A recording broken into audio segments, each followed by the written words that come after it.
শিবিরের অতীত কর্মকাণ্ড নিয়ে অনেক প্রশ্ন রয়েছে এবং তাদের সেন্ট্রাল বডি বলেন কিংবা ইউনিভার্সিটি বডি বলেন কাউকে তো আমরা চিনি না, সেহেতু এই আলোচনা করাটা একটা অপ্রাসঙ্গিক। কিন্তু হঠাৎ করে যেভাবে ছাত্রলীগে লুকিয়ে থেকে তারা হঠাৎ করে আত্মপ্রকাশ করছে, এটি সোশ্যাল মিডিয়ায় খুবই নিন্দনীয়ভাবে উপস্থাপিত হয়েছে এবং সাধারণ শিক্ষার্থীরা এটা কিন্তু ভালোভাবে নেয়নি। কারণ সাধারণ মানে আপনি এই আওয়ামী লীগের 15.5 বছর এইভাবে হয়তোবা এই যে বর্তমানে একজন প্রেসিডেন্ট সেক্রেটারি হয়তোবা আত্মপ্রকাশ করেছে, কিন্তু বিগততে কিন্তু শত শত আরও শিবিরের নেতাকর্মীরা এই ছাত্রলীগের ব্যানারে থেকে তারা কিন্তু ছাত্রলীগের অপকর্মের অবশ্যই ভাগিদার। তো এই ভাগিদারের অংশীদার তারা হয়েছে, তো সেজন্যে অবশ্যই তারা ধিকৃত হয়েছে এবং আগামীতেও সাধারণ শিক্ষার্থীদের নিকট এই শিবিরের এই ধরনের কর্মকাণ্ডের কারণে অবশ্যই তাদেরকে ধিকৃত হতে হবে। আরও 1 জুলাই থেকেই ছাত্রদল আনুষ্ঠানিক ঘোষণা দিয়ে আমরা এই আন্দোলনে অংশগ্রহণ করেছি।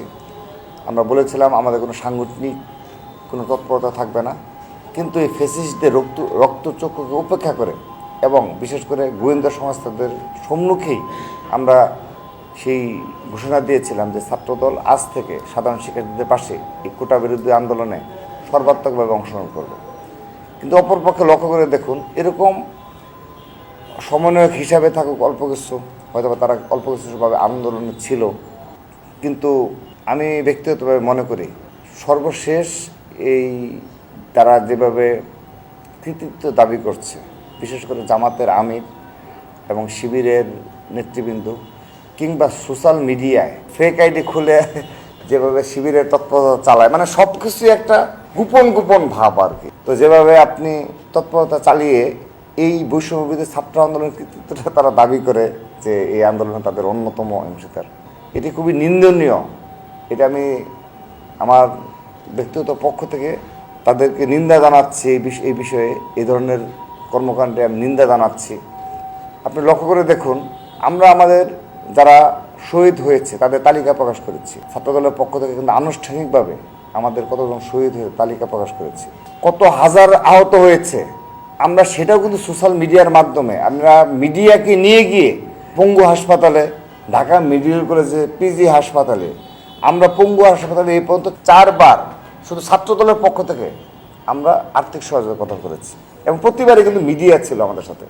তারপর দেখেন ঢাকা মেডিকেল কলেজে বিএনপি তো রয়েছে, অর্থাৎ সবাই সবার মতো কিন্তু আপনি কাজ করে যাচ্ছে। কিন্তু আমরা কিন্তু এভাবে ঢালাওভাবে দাবি করি না যে আমরা এই আন্দোলনে সব কিছু করেছি কিংবা আমাদের এতজন শহীদ হয়েছে সেহেতু এই আন্দোলনে সব কিছুই আমরা আমাদের কৃতিত্ব দিতে হবে, আমাদের ঢাকা বিশ্ববিদ্যালয় অবস্থান দিয়ে দিতে হবে। হ্যাঁ, আমাদের এই টিএসসিতে আমরা আমাদের এটা করব কিংবা ন্যাশনাল পর্যায়ে এটা, আমরা তো সেরকম কথাই বলছি না। শুধু তাই নয়, আপনার বিষয় লক্ষ্য করে দেখবেন জামাতের আমির যেভাবে শুরু থেকেই এই বৈষম্যবিরোধী আন্দোলন এবং দেশের রাজনৈতিক প্রেক্ষাপট নিয়ে যেভাবে সোচ্চার হয়ে মানে একটি কৃতিত্ব দাবি করার মতো জায়গায় রয়েছে, অপরপক্ষে আমি বিএনপি শীর্ষ কমান্ডারদের কথা বলবো, আপনি কখনো লক্ষ্য করে দেখবেন তাদের বক্তব্যে কোনো দিন তারা কি এইসব বলে। এটা হলো পার্থক্য, বেসিক পার্থক্য। একইভাবে ছাত্রদল আমরাও সেরকম, আমরাও বলে বেড়াই না যে আমরা কোন কোন স্পটে এটা করছি, আমাদের এত শত শত নেতাকর্মী, হাজার হাজার নেতাকর্মী এটা করছে। কিন্তু এই দেশের সাধারণ শিক্ষার্থীরা ধীরে ধীরে বুঝতে পারছে এই ছাত্রদলের কী ধরনের ত্যাগ, শ্রম, ঘাম ছিল, কতজন শহীদ হয়েছে। তারা এখন কৃতজ্ঞ চিত্তে তাদেরকে শ্রদ্ধা ভরে তাদেরকে স্মরণ করছে এবং সংগঠনের প্রতি এক ধরনের যে শ্রদ্ধা, ভালোবাসা ধীরে ধীরে আমাদের প্রতি সেটা আরও প্রকাশ পাচ্ছে। এটার কারণ হলো সাধারণ শিক্ষার্থীদের রাজনীতির প্রতি একটু অনীহা রয়েছে, ছাত্র রাজনীতির প্রতি, সেই জন্য তারা হয়তো বিষয়টা এভাবে ফিল করেনি। কিন্তু যখনই দেখছে যে এই ছাত্রদলের হাজার হাজার নেতাকর্মী গুম, খুন, পঙ্গুত্বের পরে আজ বাংলাদেশ খুনি হাসিনা মুক্ত হয়েছে, ফ্যাসিস্ট মুক্ত হয়েছে, তো সেজন্য আপনি এটি কিন্তু সোশ্যাল মিডিয়াতে লক্ষ্য করবেন, সে আগের মতো করে যে ছাত্র রাজনীতি চায় না।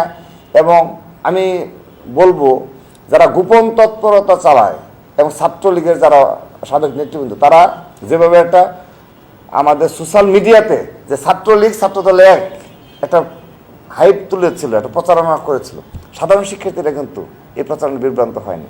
তারা কিন্তু রাইট ট্র্যাকে ফিরে এসেছে। তারা কিন্তু আপনি লক্ষ্য করে দেখবেন এখন এই ছাত্রদলের কী ধরনের এই ত্যাগ শ্রম ঘাম রয়েছে সেগুলো তারা অকপটে স্বীকার করছে। এবং আপনি যদি ছাত্র রাজনীতি নিয়ে বলেন যে ছাত্রলীগ, শিবির, অপর ছাত্র সংগঠন, সেখানে এখন বেস্ট চয়েস ছাত্রদল।